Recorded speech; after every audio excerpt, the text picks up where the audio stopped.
1896ஆம் ஆண்டில் மின்சார விளக்கை கண்டுபிடித்த சிறந்த கண்டுபிடிப்பாளரான தாமஸ் ஆல்வா எடிசன் ஒரு காரை வடிவமைக்கும் யோசனையில் வேலை செய்து கொண்டிருந்தார். அவர் தம்மிடம் வேலை பார்த்துக் கொண்டிருக்கும் ஒரு இளைஞன் ஒரு சோதனை காரை உருவாக்கி இருப்பதை கேள்விப்பட்டார். எடிசன் அந்த இளைஞனை நியூயார்க்கில் நடந்த தனது நிறுவனத்தின் பார்ட்டியில் சந்தித்து கார் பற்றி கேட்டறிந்தார். அவர் அவனது ஐடியாக்களால் ஈர்க்கப்பட்டார். அந்த இளைஞனைப் போலவே அவருக்கும் ஒரு காரை வடிவமைக்கும் அதே யோசனை இருந்தது. எடிசன் மின்சார ஆற்றல் மூலமாக அந்த காரை இயக்கும் ஐடியாவில் இருந்தார். ஆனால் அந்த இளைஞன் காரை இயக்குவதற்கு பெட்ரோல் என்ஜினை பயன்படுத்தப் போதாக கூறினான். அவர் ஆச்சரியத்தில் தனது கையை மேஜை மீது குத்தி, இளைஞரே, அபாரம்! உண்மையில் உனது யோசனை சிறப்பானது. வெற்றிக்கான விஷயங்கள் அனைத்தும் உங்களிடம் உள்ளது. நீங்கள் பெரிய வெற்றி பெறுவீர்கள் என்றார். அந்த நேரத்தில் அமெரிக்காவில் மிகவும் மதிக்கப்படும் கொண்டாடப்படும் கண்டுபிடிப்பாளரான எடிசனின் இந்த ஊக்கமூட்டும் வார்த்தைகளால் ஹென்றி ஃபோர்டு தனது வேலையை தொடர்ந்தார். ஒரு காரை கண்டுபிடித்தார். பிறகு ஒரு கார் தொழிற்சாலையை தொடங்கினார்.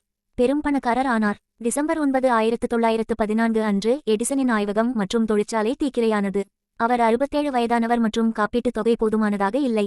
எரியும் சாம்பல் அடங்கும் முன் $7,50,000 காசோலையை எடிசன் அவர்களிடம் ஹென்றி ஃபோர்டு கொடுத்தார். உங்களுக்கு மேலும் தேவைப்பட்டாலும் உதவ நான் இருக்கிறேன் என்று கூறிச் சென்றார். 1916ஆம் ஆண்டில் ஹென்றி ஃபோர்டு தனது வீட்டை எடிசனின் வீட்டிற்கு அடுத்த கட்டிடத்திற்கு மாற்றினார்.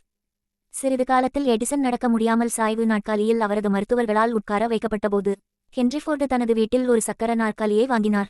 தனது நண்பர் மற்றும் வழிகாட்டிக்காக, அவர் அங்கும் இங்கும் நகர வேண்டும் என்பதற்காக தமது வீட்டில் பெரிய அறையை நிறுவினார். எடிசன் அவர்கள் ஹென்றி ஃபோர்டுக்கு தனது பலத்தை உணர்த்தினார். தன்மீது ஹென்றிக்கு நம்பிக்கை வர காரணமாக இருந்தார். அதனால் வாழ்நாள் முழுவதும் தமக்கான ஒரு நல்ல நண்பரை பெற்றார். இதிலிருந்து நாம் கற்றுக்கொள்வது, மற்றவர்களின் வெற்றியைக் கண்டு பொறாமை கொள்ளாதீர்கள்.